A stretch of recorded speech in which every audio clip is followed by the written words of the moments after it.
कल हम लोग एन फ्रैंक की डायरी पढ़े थे। एन की डायरी और एन के बारे में हमने बताया था कि ये क्या कहते हैं, हिटलर के तानाशाहियत का शिकार हुआ था इनका पूरा परिवार।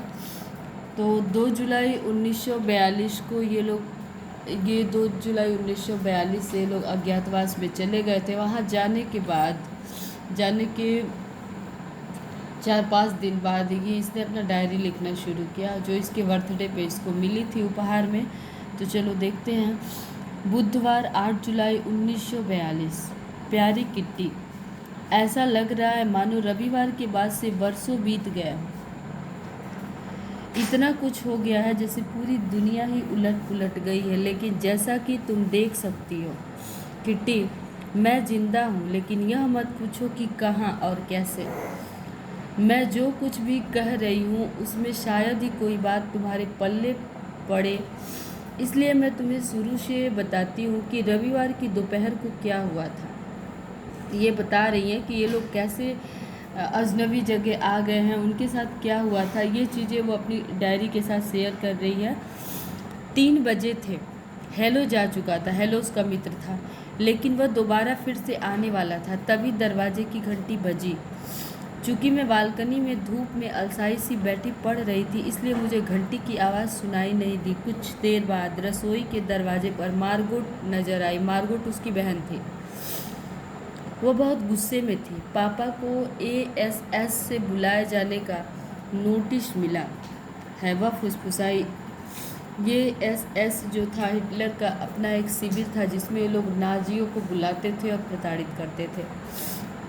वह फुसफुसाई। माँ मिस्टर वान दान को देखने गई थी। बगल की उनकी परिचित थी। मिस्टर वान दान पापा के बिजनेस पार्टनर हैं और उनके अच्छे दोस्त हैं। मैं अवाक रह गई थी। बुलावा? हर कोई जानता था कि बुलावे का क्या मतलब होता है। यातना शिविरों के नज़ारे और वहाँ की कोठरियों के दृश्य मेरी आंखों के आगे तैर गए। हम अपने पापा को इस तरह की नियति के भरोसे कैसे छोड़ सकते थे?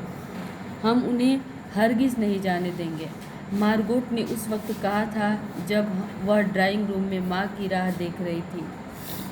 माँ मिस्टर वान दान से पूछने गई है कि हम कल ही छुपने की जगह पर जा सकते हैं। वान दान परिवार भी हमारे साथ जा रहा है। हम लोग कुल मिलाकर 7 लोग होंगे। मौन।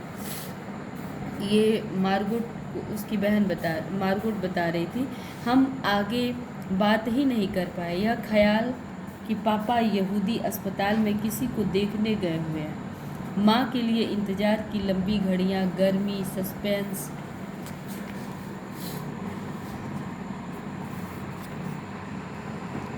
इन सारी चीज़ों ने हमारे शब्द ही हमसे छीन लिए थे। तभी दरवाजे की घंटी बजी। यह हेलो ही होगा, मैंने कहा था। दरवाज़ा मत खोलो, मार्गरेट ने हैरान होते हुए मुझे रोका। लेकिन इसकी ज़रूरत नहीं थी, क्योंकि हमने नीचे से माँ और मिस्टर वान दान को हेलो से बात करते हुए सुन लिया था। तब दोनों ही भीतर आए और अपने पीछे दरवाज़ा बंद कर दिया। जब भी दरवाजे की घंटी बजती तो मुझे या मार्गरेट को उचक कर नीचे देखना पड़ता कि क्या पापा आ गए हैं। हमने किसी और को भीतर नहीं आने दिया। मुझे और मार्गरेट को बाहर भेज दिया गया था, लेकिन उसने मुझे बताया कि यह बुलावा पापा के लिए नहीं, बल्कि खुद उसके लिए था। इस दूसरे सदमे से तो मैं चीखने लगी। मार्गरेट 16 वर्ष की थी। तय है कि वे लोग इस उम्र की लड़कियों को उनके खुद के भरोसे यहाँ से भेजना चाहते हैं, लेकिन भगवान का शुक्र है वह नहीं जाएगी। माँ ने मुझसे यही कहा था। पापा जब मुझसे छिपने की जगह पर जाने की बात कर रहे थे तो उन्होंने भी शायद यही कहा होगा। अज्ञातवास? हम कहाँ जाकर छुपेंगे? शहर में, किसी घर में, किसी पर छत्ती पर? कब, कहाँ, कैसे? ये ऐसे सवाल थे जो मैं पूछ नहीं सकती थी, लेकिन फिर भी ये सवाल मेरे दिमाग में बुलबुला रहे थे, चल रहे थे।